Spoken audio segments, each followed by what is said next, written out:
It's October, and that means it's time for all things spooky! It's the most wonderful time of the year. I love it.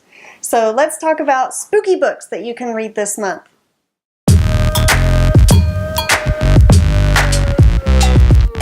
Thanks for watching today, guys. We are going to talk about spooky books you can read. These are not new books. These are just books I love that are very scary, which I love scary. I really hope that you guys have some recommendations for me because I need them. I need to read some more scary books. Let's get to it. The first one is Nosferatu by Joe Hill. Joe Hill, how do I love thee? Let me count the ways. There's Heart-Shaped Box. There's his collection of short stories called 20th Century Ghosts. His most recent one that's been published, The Fireman. And then he has a new one that's about to come out, I think early next year in 2018, and oh, how I want to read it so bad. As soon as it's released, you can bet that I'm going to be among the first to read it. Nosferatu is very creepy. It follows a guy who has sharp teeth and kidnaps little children, and a woman who is totally messed up, but goes out to save her son, and the children start to lose their teeth, and there's a big candy land, and I'm not going to do it justice by describing it. I'm just not going to do it justice, but let me tell you, it's really good.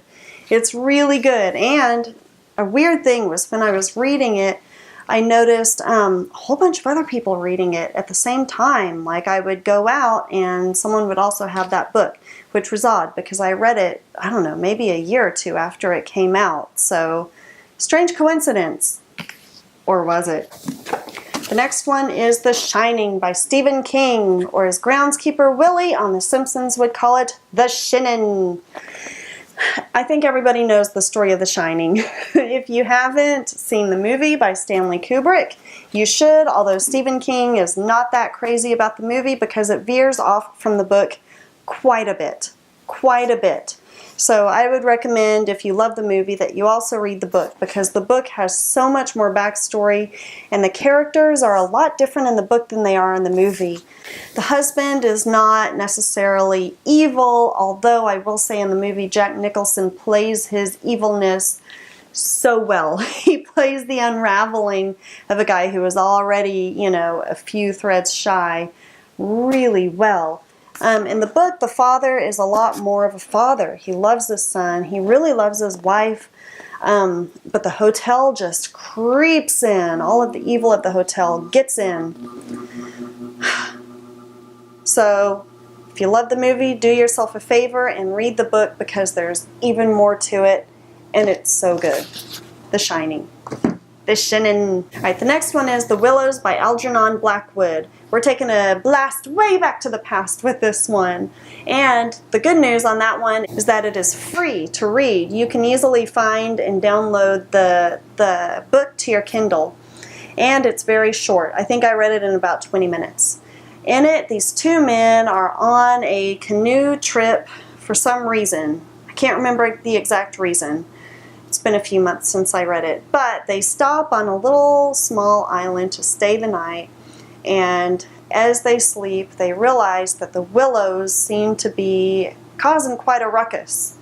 There's some evil going on in those willows, and they creep in closer and closer on them. And it's almost like the Blair Witch Project of Willows. You don't really see a lot of evil, but you see a lot of terror. And it's really good. It's a different pace from what you're used to from today's horror novel. It's not going to come at you with jump scares. It's not going to come at you and grab your attention by the collar. It's more going to slowly pull you in. So, The Willows. Stick with it. If you think it's slow, stick with it. You'll like it. Alright, the next book is kind of a sentimental favorite. In fact, the rest of the books from here on out are sentimental favorites. The House of Thunder by Dean Koontz. So, I don't know if I've mentioned it before, but you can kind of tell if the bookcase is in focus there that I'm a long-time Dean Koontz fan. Long time. This was the very first book of his that I read back in 8th grade. It follows a woman who woke up in a hospital, didn't remember how she got there, didn't remember who she was. There's a house of thunder that she has to go to defeat evil and a beast. And Dean Koontz novels really seem to follow a certain, they have some of the same themes in them, in a lot of them. There are quirky characters with a great sense of humor. These people are often pure of spirit, pure of heart, and then brave in the face of incredible danger and incredibly evil supernatural forces which they face in the Dean Koontz novels. So, no exception here. Usually has an uplifting message within it, sometimes by the people finding each other or by overcoming the evil. You should try it out. I overheard my 8th grade English teacher recommending it to someone else, this book in particular, and so I took the recommendation and it made a lifelong fan out of me. Alright, the next one is definitely a sentimental favorite. The House on Hackman's Hill by Joan Lowry Nixon. Woo! So, I don't remember the book. I mean, I don't really remember the plot of the book because it's been, oh geez, many years. I'm talking decades since I've read this book.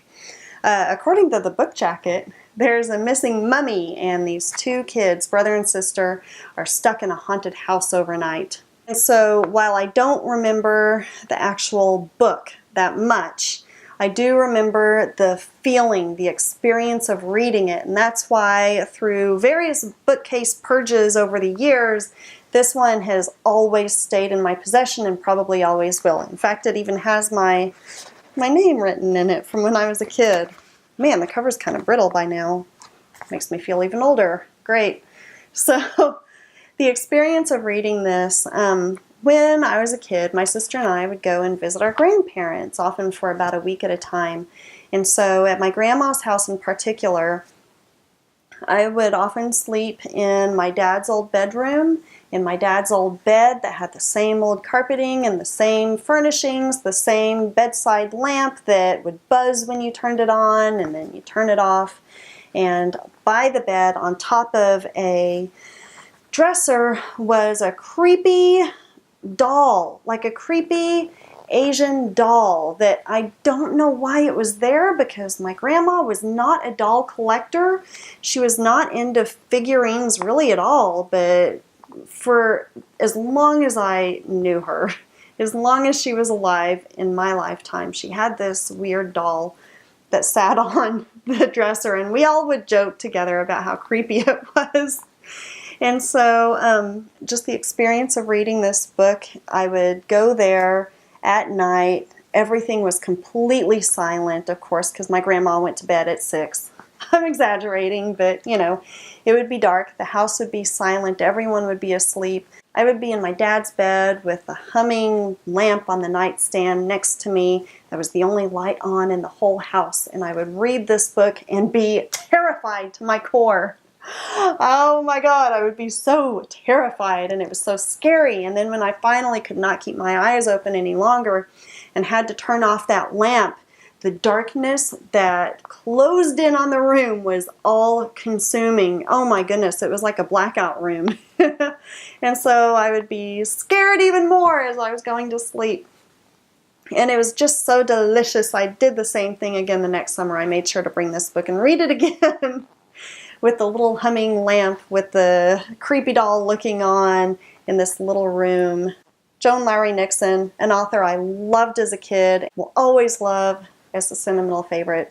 Thanks for the thrills, chills, and thrills. The next one is Rebecca. This is another one I read years and years ago.